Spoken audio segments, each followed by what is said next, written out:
Hello friends. आज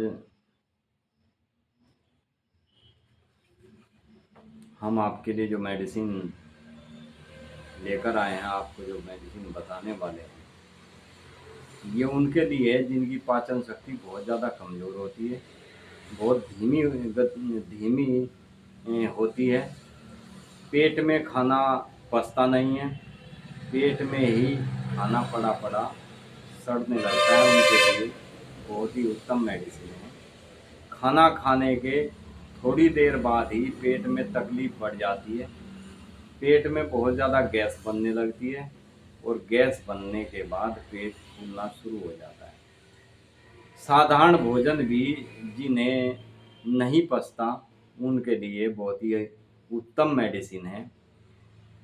उनके लिए ये रामबाण औषधि कहें तो इसमें कोई शक नहीं है, कोई चौकसी नहीं है। ये पेट के ऊपर के हिस्से में इसमें इसके पेशेंट को बहुत ज़्यादा गैस बनती है। गैस बनने के कारण पेट इस तरह से फूल जाता है जैसे अभी फट पड़ेगा। छाती की पसलियों के नीचे हर समय दबाव बना रहता है। गैस के कारण पेट में ऊपरी हिस्से में, यानी हमारी नाभि से ऊपर का जो हिस्सा है, उसमें गैस बनने के कारण गैस का दबाव ऊपर की को रहने से गैस का जो नाभि से ऊपर हमारे आमाशय में गैस बनती है खाना ना पचने की वजह से, उसका दबाव मरीज को ऊपर की तरफ महसूस होता है और उस दबाव की महसूस होने की वजह से मरीज को सांस लेने में भी बड़ी दिक्कत तकलीफ झेलनी पड़ती है, बड़ी तकलीफ का सामना करना पड़ता है। मुंह खोल खोल करके पेशेंट सांस लेता है, इतनी दिक्कत उसे होने लगती है। दम घुटता सा लगता है मरीज को।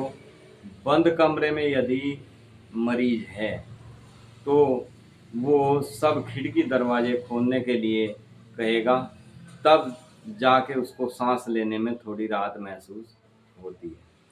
फ्रेंड्स, इसके मरीज को पेट के ऊपर के हिस्से में इतनी ज़्यादा गैस बन जाती है, जिस गैस बनने के कारण जो तनाव होने से पेट फूला रहता है, तो मरीज को डकार आने से कुछ आराम महसूस होता है। यानी मरीज को इसके नीचे से एनस से गैस पास नहीं होती, इसको डकार आती है, क्योंकि इसका जो भोजन होता है वो आगे डाइजेस्ट होने के बाद आगे हमारे आंतों में नहीं पहुंच पाता हमारे, तो वो ऊपर ही आमाशय में पड़ा पड़ा सड़ने लगता है।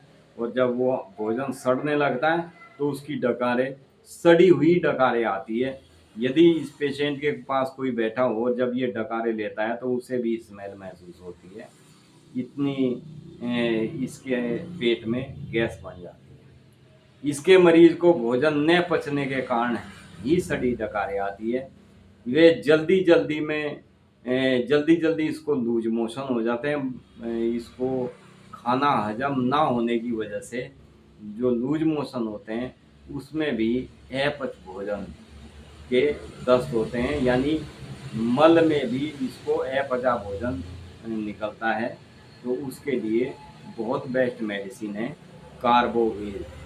ये हमारे डाइजेशन को बहुत ही जल्दी ठीक करने का काम करती है। मरीज का आमाशय इतना कमज़ोर हो जाता है, जो व्यक्ति खाना खाता है आमाशय उसे आगे नहीं पहुंचा पाता, जिस कारण खाना आमाशय में ही पड़ा सड़ने लगता है। और पड़ा पड़ा जब खाना सड़ने लगता है तो एक ही जगह पड़ा हुआ जब कोई खाना सड़ने लगता है तो वो उसमें गैस बनने लगती है, पेट में अफारा बनने लगता है, पेट में सूजन बनने लगती है और वो डकारों के रूप में बाहर निकलता है। तो मरीज को पेट में हल्कापन महसूस होता है, क्योंकि उसमें इतनी गैस बन जाती है। जैसे ही डकार लेगा तो उसमें से हवा गैस पास होगी, तो उस पेशेंट को खुद को राहत महसूस होगी। लेकिन यदि कोई उसके पास बैठा हुआ हो मरीज, उसे भी बहुत ज़्यादा उसकी डकारों में से स्मेल आती है, बहुत ही गंदी स्मेल आती है। खुद मरीज को भी बहुत ही गंदी स्मेल आती है अपनी डकारों में से, वो समझ चुका होता है कि मेरा डाइजेशन बिल्कुल डेड हो चुका है। फ्रेंड्स, कार्बोवेज मेडिसिन इतनी बेस्ट मेडिसिन है कि इसके पेशेंट की पसली जो होती है, जब पेट ऊपर की तरफ से फूलता है गैस बनने की वजह से, तो इसकी पसलियों के नीचे बहुत ज़्यादा दबाव बनता है और वो दबाव इसका ऊपर चेस्ट तक यानी हृदय तक इसका दबाव महसूस होने लगता है। और जब इसका दबाव हृदय में महसूस होता है तो कई बार पेशेंट और घबरा जाता है, ये सोचने लगता है कि मुझे कहीं हार्ट की भी तो साथ साथ में दिक्कत नहीं हो गई है, क्योंकि इसको सबसे बड़ी परेशानी सांस लेने में होती है। जो खाना खाता है वो बिल्कुल डाइजेस्ट नहीं होता, उसके लिए अति उत्तम मेडिसिन है कार्बोवेट। फ्रेंड्स, ये कई एक को जैसे बहुत से लोग हरी सब्जी खाते हैं, पालक खाते हैं, इन चीज़ों को खाने से उसको बहुत ज़्यादा गैस बनती है। तो ये कार्बोवेज मेडिसिन उस चीज़ हरी सब्जी खाने वालों को यदि बहुत ज़्यादा गैस बनती है तो उसके लिए तो अति उत्तम मेडिसिन है।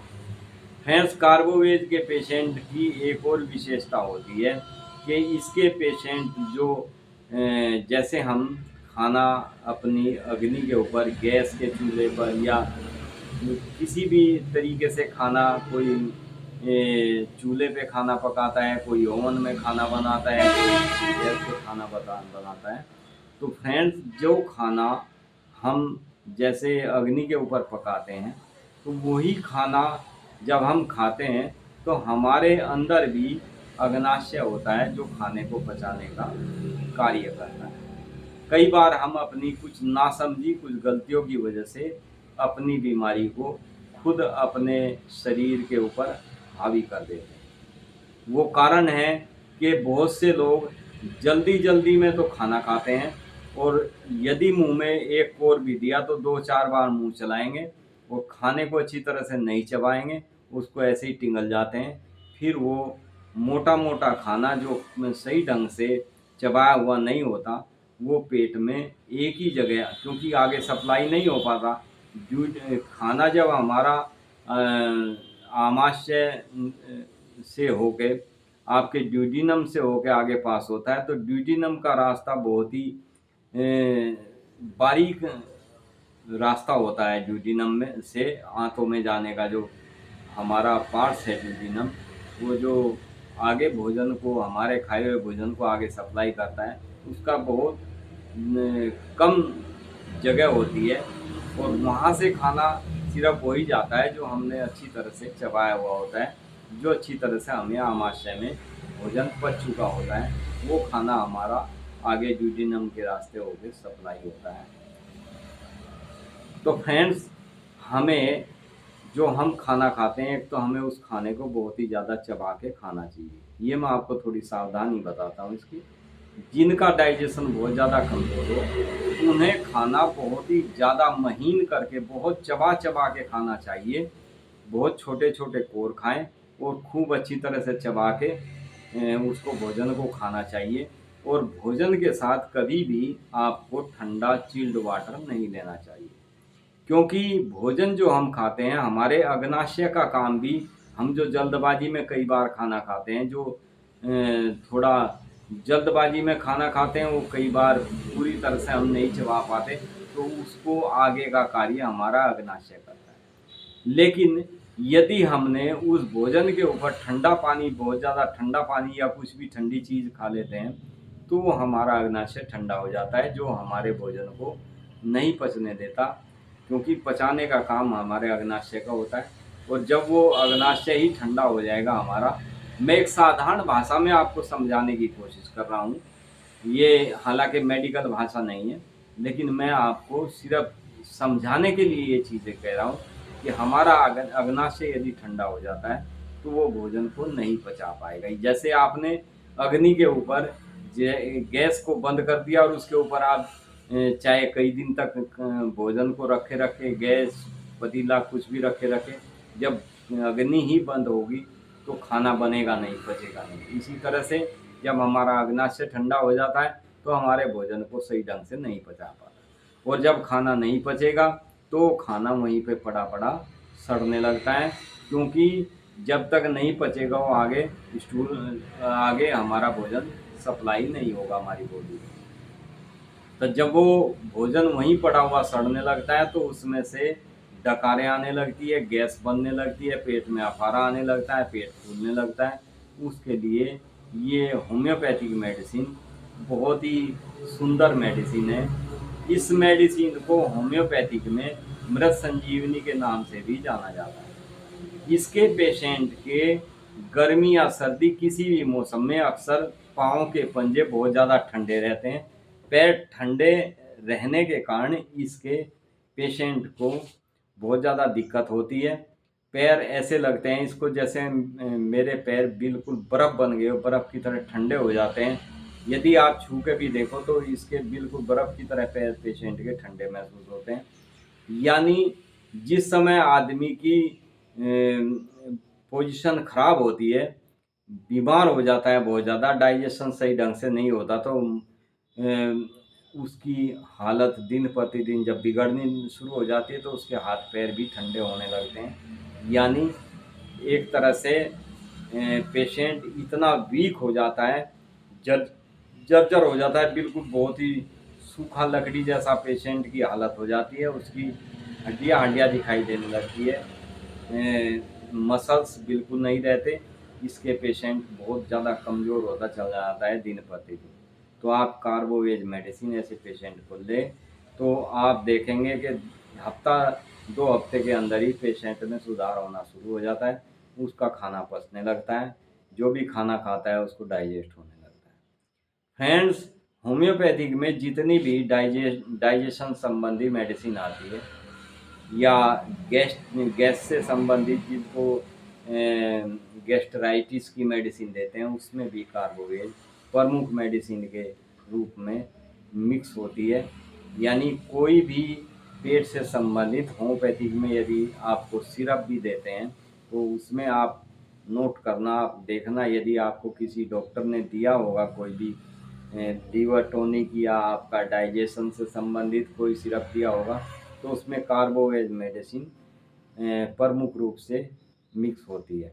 यानी कार्बोवेज मेडिसिन हमारे पेट से संबंधित कोई भी बीमारी हो उसको ठीक करने का काम करती है। विशेष इसकी जो विशेष सिम्टम्स होते हैं, इसके नाभि से ऊपर का पेट फूला रहता है, तना रहता है और दबाने से पेट ऐसे लगता है जैसे पेट के में अंदर पत्थर जैसे पड़े हो। तो आप कार्बोवेज मेडिसिन बेहिचक दे सकते हैं पेशेंट को। इसकी अब मैं पोटेंसी की बात करता हूँ। कार्बोवेज वैसे तो बेस्ट वर्क करती है पेट से संबंधित जिसको कोई दिक्कत होती है उसको 3x पोटेंसी में ये मेडिसिन बनी बनाई गोलियों में आती है, आप ले सकते हैं।